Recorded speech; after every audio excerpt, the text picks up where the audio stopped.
Hello दोस्तों, क्या हाल आपका। आशा करता हूँ अच्छे होंगे, स्वस्थ होंगे। तो आपने एसएससी का जो कैलेंडर आउट किया है एसएससी ने, वो देख लिया है और सबसे इंपॉर्टेंट जो सीजीएल एग्जाम है उसका नोटिफिकेशन भी आपने देख लिया है। अब कहीं ना कहीं ये सुकून है कि एग्जाम का नोटिफिकेशन आ गया, तो अब एग्जाम जरूर होगा, क्योंकि जितनी देख पा रहे थे कि जो भारत पाकिस्तान युद्ध के कारण हो सकता है कोई एग्जाम कैंसिल भी हो सकता था, लेकिन अब आपके लिए, क्योंकि आपकी तैयारी बहुत अच्छी है जिस तरह से 2024 से पहले 22, 23, 24 में जो एग्जाम हुए हैं उसके बेसिस पे, लेकिन अब कहीं ना कहीं जो तैयारी आपकी है वो शायद आपको चेंज करनी पड़ सकती है। क्यों?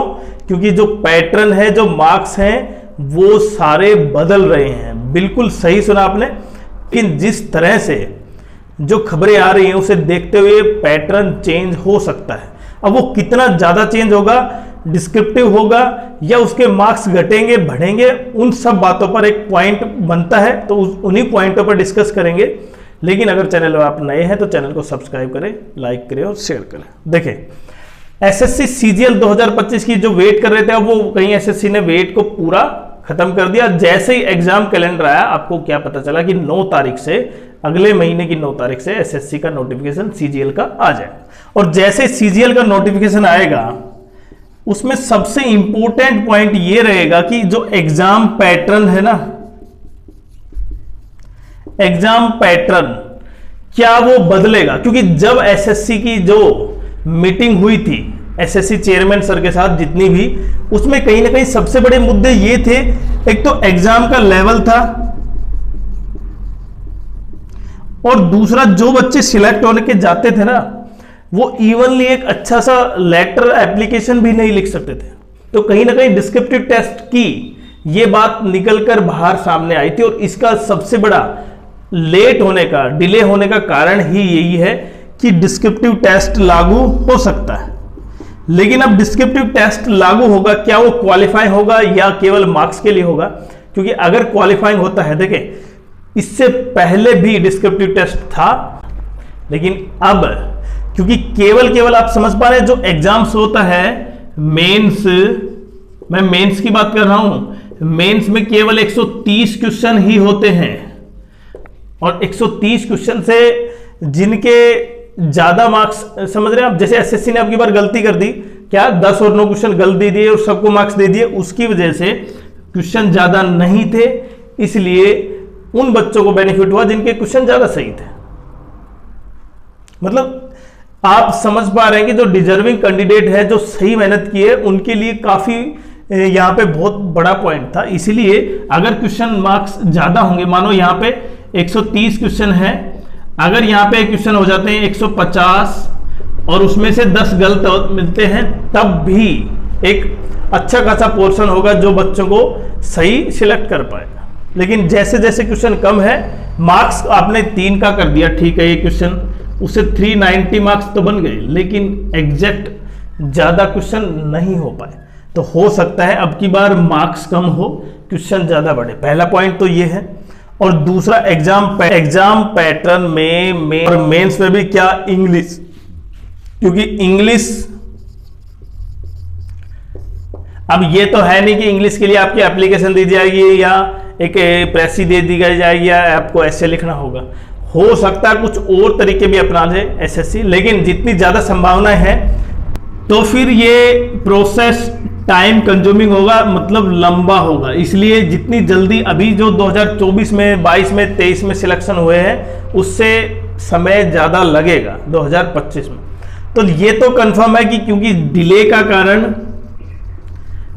का कारण कहीं ना कहीं सबसे बड़ा क्या है, पैटर्न चेंज। और जिन्होंने 2024 से 22 से जो तैयारी की थी ना, हो सकता है एसएससी उनको बिल्कुल ही चेंज कर दे, और आपके लिए फिर क्या हो जाएगा, ये बहुत बड़ी पॉइंट हो जाएगा। इसलिए अब एसएससी एग्जाम कैसे देगी, देखिए डिस्क्रिप्टिव तो एक अलग चीज है, डिस्क्रिप्टिव में आपको आना चाहिए, आप उसकी प्रैक्टिस नहीं कर सकते।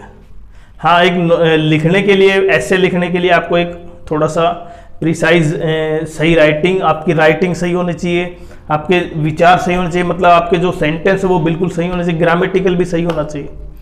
लेकिन अगर आपको एग्जाम का लेवल देखना है ना एसएससी सीजीएल से पहले, तो आपको क्या करना होगा, जो सिलेक्शन पोस्ट का एग्जाम है, सिलेक्शन पोस्ट का एग्जाम एसएससी सीजीएल से पहले, तो आपको सिलेक्शन पोस्ट का एग्जाम देना होगा और उसमें आपको आइडिया आ जाएगा कि पेपर कैसे, किस लेवल का कैसा आ रहा है।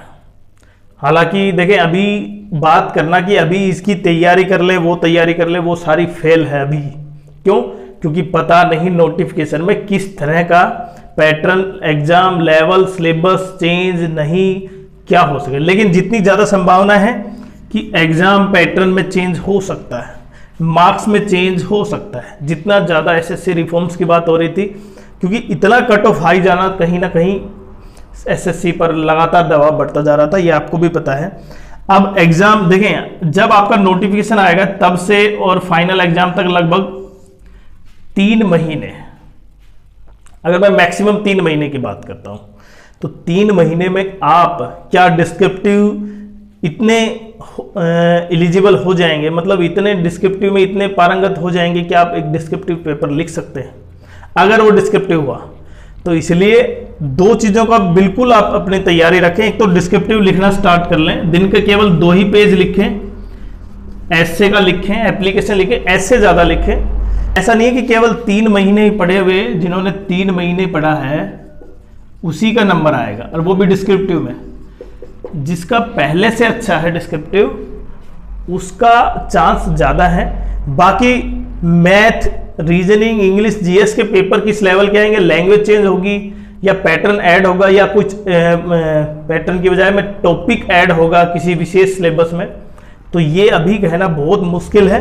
लेकिन तैयारी देखिए, सबसे मेन पॉइंट तो ये है तैयारी। वो बच्चे तैयारी कैसे करें जिनको अभी पता नहीं कि क्या हो सकता है। लेकिन ज़्यादातर आपको ये आइडिया लग चुका होगा कि पैटर्न चेंज है और पैटर्न चेंज में डिस्क्रिप्टिव है, मार्क्स आपके चेंज होंगे। प्री में ऐसा कुछ नहीं है अभी तक, प्री में कोई चेंज हो सकता है, टॉपिक डाल सकते हैं, बाकी प्री में ऐसा कुछ नहीं है।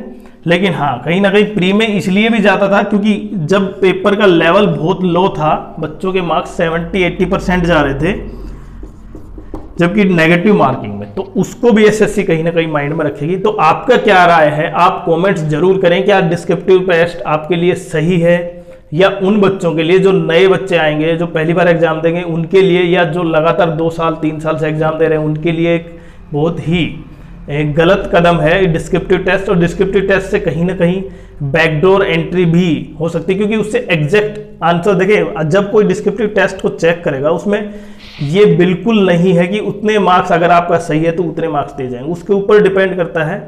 तो ये आपको भी पता है कि रिटन एग्जाम में आपका एग्जैक्ट डाटा पता नहीं क्या हो। तो कितने आप इन पॉइंटों से संतुष्ट है, जरूर कमेंट्स करें।